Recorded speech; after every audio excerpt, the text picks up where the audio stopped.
Hello everyone, कैसे आप सभी लोग। आई होप आप सभी अच्छे होंगे और अपने अपने घर में मज़े कर रहे होंगे।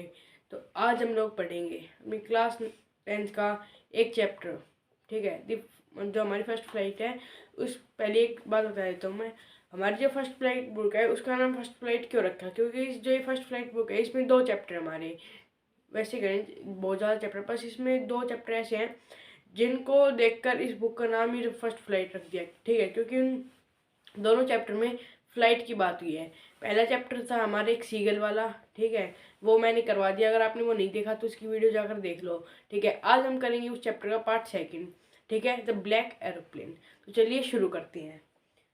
तो ये बात है, ये तो नहीं बताई किसकी है, पर ये पोएम है ये लिखी है एक पायलट ने।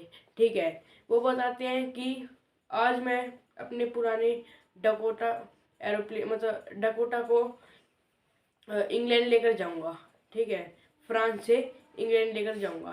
ठीक है, ये मेरी बहुत ही आसान जर्नी होने वाली है, क्योंकि आज मौसम भी अच्छा है और मैं इजीली जा सकता हूँ। इतनी ज़्यादा मेरे को टाइम नहीं लगेगा।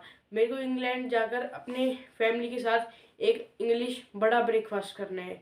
ठीक है, मतलब वो अपने पुराने डकोटा को लेकर इंग्लैंड जा रहा था अपनी सुबह फैमिली के साथ ब्रेकफास्ट करने। ठीक है, वो रात को निकला तो जब उसने देखा, जब वो डकोटा में बैठा था उसने देखा अपनी उसने टाइम देखा तो उस समय 1:40 AM हो रहे थे, मतलब सुबह के 1:40 हो रहे थे। ठीक है, उसने अपना रेडियो उठाया और बोला, डकोटा DS 088, मेरे को इंग्लैंड जाना है, ओवर। मेरे को इंग्लैंड जाना है ये नहीं, मतलब इंग्लिश में कहा आई हैव टू गो, मतलब जो भी कहा उसने। ठीक है, मेरे को इंग्लैंड जाना है, ओवर।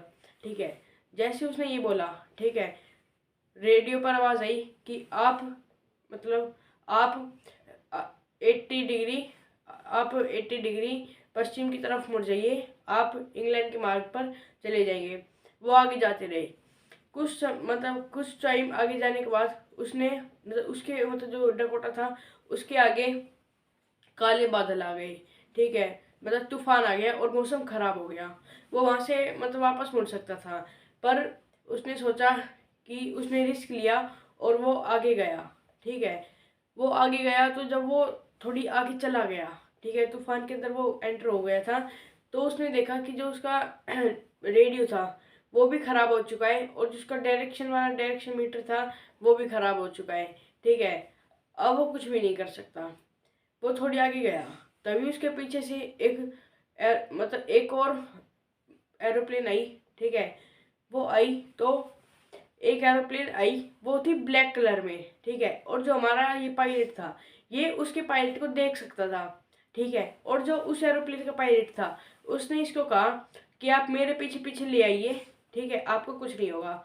उसने अपने दूसरे फ्यूल टैंक को ऑन किया, क्योंकि एरोप्लेन्स में कुछ ही फ्यूल होता है। ठीक है, ये अगर ख़त्म हो जाते हैं तो उनके पास बैकअप तो होता है, पर अगर ये ख़त्म हो जाता है तो क्रैश लैंडिंग हो जाती है या फिर इमरजेंसी लैंडिंग करनी पड़ती है। तो अब हमारे पायलट के पास बस इतना फ्यूल हो जाता कि वो 5 या फिर 10 मिनट एरोप्लेन को अपने डकोटा को उड़ा सकता है। ठीक है, उसका रिकॉर्डर भी ख़राब हो चुका था। ठीक है, उसका रिपोर्ट और उसका डायरेक्शन मीटर भी ख़राब हो चुका था। जो ब्लैक एरोप्लेन था उसने कहा कि आप यहाँ पर लैंड हो जाइए, आप मेरे पीछे पीछे आइए। उसने अपने एरोप्लेन को डकोटा को लैंड करा दिया। वो भागते भागते हमारे रिपोर्ट रूम में गए और कहा कि जिस एरोप्लेन ने मेरी हेल्प की थी मुझे उसके पायलट से बात करनी है। ठीक है, जो वहाँ पर वो स्त्री बैठी थी वो हंसने लगी और उसने कहा कि आप थोड़े पागल हो क्या, आज आज मौसम बहुत ज़्यादा ख़राब है, आज कोई भी एरोप्लेन उड़ा ही नहीं डकोटा के अलावा। ठीक है, डकोटा DS 088 के अलावा आज कोई भी एरोप्लेन उड़ा ही नहीं। ठीक है, तो अब ये बात सुनकर जो हमारे पोइट थे वो हैरान हो गए कि ऐसा क्या हुआ, और यहीं पर हमारा चैप्टर ख़त्म हो गया। और एक क्वेश्चन ये है कि अब वो जो ब्लैक एरोप्लेन थी वो थी किसकी।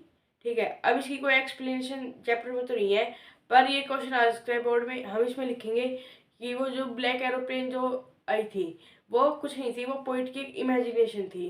ठीक है, तो बस इसी के साथ हमारे चैप्टर ख़त्म होता है। बहुत ही आसान चैप्टर है। और अगर आपने इसका पार्ट 1 नहीं देखा तो आप सर्च करके देख सकते हैं मेरे चैनल पर। और इस वीडियो को लाइक कर देना, चैनल को सब्सक्राइब कर देना। मिलते हैं अपनी किसी और एक और नई वीडियो के साथ। Thank you so much for watching. Bye.